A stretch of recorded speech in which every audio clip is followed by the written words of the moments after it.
रामकृष्ण हरी माऊलींनो, सर्वांना गौरीचा नमस्कार। तर कशा आहात सर्वांचं गौरीच्या स्वयंपाकघरामध्ये स्वागत आहे। तर बघू शकता किती छान अशी इथे आपल्याला शेंगदाणे चिक्की झालेली आहे। खूप चविष्ट आणि खूप छान अशी मस्त झालेली आहे। जशी आपण दुकानात घेतो अशा पद्धतीने इथे आपल्याला शेंगदाणे चिक्की झालेली आहे। कुठल्या उपवासाला बनवा किंवा घरी खायला बनवले तशीच तरी चालेल, किंवा उपवासासाठी बनवली तरीही चालेल। खूप चविष्ट आणि खूप छान अशी इथे आपल्याला शेंगदाणे चिक्की होते, एकदम बारीक शेंगदाण्यांपासून बनवलेली। मुलांचा हट्ट, मुलांना घरी खाण्यासाठी किंवा उपवास असेल तर उपवासाच्या दिवशी बनवली तरीही पण खूप छान। तर चला वेळ वाया न घालवता रेसिपीला सुरुवात करूया। शेंगदाणा चिक्की कशी बनवायची ती आज आपण बघूया। शेंगदाणा चिक्की बनवण्यासाठी शेंगदाणे इथे आपल्याला छान असे भाजून घ्यायचे आहेत। तर इथे मी तव्यावरती शेंगदाणे भाजून घेते। छान मस्त भाजून झालेले आहेत। गॅस बंद करून आपण शेंगदाणे काढून घेऊया। शेंगदाण्याची छान टरकलं काढून घेतले। शेंगदाणे आपण बारीक करून घेऊया, दळून घ्यायचे मिक्सरला बारीक दळून घेऊया। तर इथे आपण 1.5 वाटी शेंगदाण्याचं कूट घेतलेलं आहे। शेंगदाण्याचं कूट एकदम बारीक करून घेतलेलं आहे। 1 वाटी गूळ घेतलेला आहे। 1 वाटी गूळ म्हणजे पावशेर आहे आणि शेंगदाणे थोडेसे जास्त आहे। गूळ मी दाबून घेतलेला आहे। तुमचं गोडीचं प्रमाण तुम्ही ठेवू शकता, जास्त कमी करू शकता। गॅस चालू करून आपल्याला कढईमध्ये 1 चमचा तूप घालून घ्यायचं आहे, गावरान तूप। हा चमचा असं मी गावरान तूप घालून घेतलं। तर इथे तुपामध्ये आपल्याला गूळ घालून घ्यायचं आहे।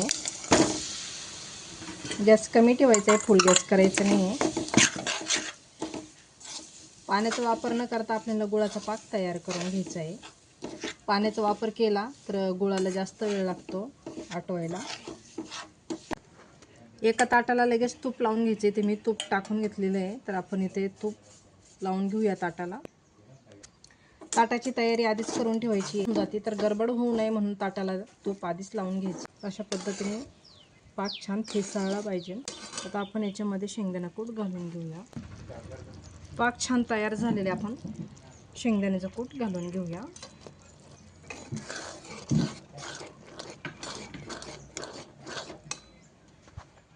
दुसरा पण कूट इथे आपण घालून घेतोय। छान फिरवून घेऊया, मिक्स करून घ्यायचं आहे। कमी गॅसवर छान परतून घ्यायचं आहे। शेंगदाण्याचा कूट आणि गूळ एकदम छान असं मस्त एकत्र झालेलं आहे। आपण गॅस बंद करूया आणि ताटामध्ये काढून घेऊया। इथे मी ताटाला आधीच तूप लावून घेतलेले आहे, ताटामध्ये काढून घेऊ।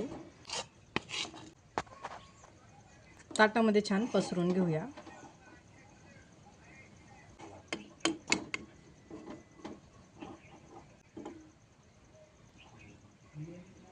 आपण थंड झाल्याच्या नंतर, थोडीफार थंड झालेली आहे आणि कोमट आहे, तर आपल्याला अशा पद्धतीतच अशा याच्यातच आपल्याला लगेच काप पाडून घ्यायचे आहे, लाईनी मारून घ्यायची आहे। म्हणजे आपल्याला ज्यावेळेस कट करायची त्यावेळेस अवघड जात नाही। तर अशा पद्धतीने थोडीफार कोमट आहे, जास्त नाही, पण अजून बोटं खाली जातात अशा पद्धतीने। तर त्याच्यातच आपल्याला लगेच अशा पद्धतीने बॉक्स करून घ्यायचे, कटिंग करून घ्यायची मिठाईची, म्हणजे नंतरून आपल्याला जास्त अवघड जात नाही। तरी ते अशा पद्धतीने आपण कटिंग करून घेतलेली आहे। बघूया थंड झाल्याच्या नंतर। तर इथे आपल्याला शेंगदाणे चिक्की झालेली आहे। बघू शकता किती छान अशी मस्त झालेली आहे। तर अशाच पद्धतीने तुम्ही कुठल्याही उपवासाला बनवू शकता। आज एकादशी आहे, एकादशीला सुद्धा बनवू शकता याच पद्धतीने। तर खूप चविष्ट आणि खूप छान होते, जसे आपण दुकानात घेतो अशा पद्धतीने आपल्याला तर भेटून जाते। तर खालून सुद्धा बघा किती छान अशी मस्त झालेली, निघायला पण खूप छान आणि खूप चविष्ट अशी इथे आपल्याला चिक्की झालेली आहे, शेंगदाणा चिक्की। तर बघू शकता किती छान अशी मस्त आपल्याला शेंगदाणा चिक्की झालेली आहे। तर याच पद्धतीने तुम्ही सुद्धा शेंगदाणा चिक्की बनवू शकता घरच्या घरी। मुलांना खायला पण खूप चविष्ट आणि पौष्टिक पण असते गुळाची बनवल्यामुळं। तर कशी वाटली आजची रेसिपी नक्की मला कमेंट करून कळवा। आवडली तर लाईक, शेअर, सबस्क्राईब नक्की करा। त्याचबरोबर बेल बटनसुद्धा दाबा, म्हणजे माझ्या अशाच नवीन नवीन रेसिपी तुम्हाला बघायला भेटतील।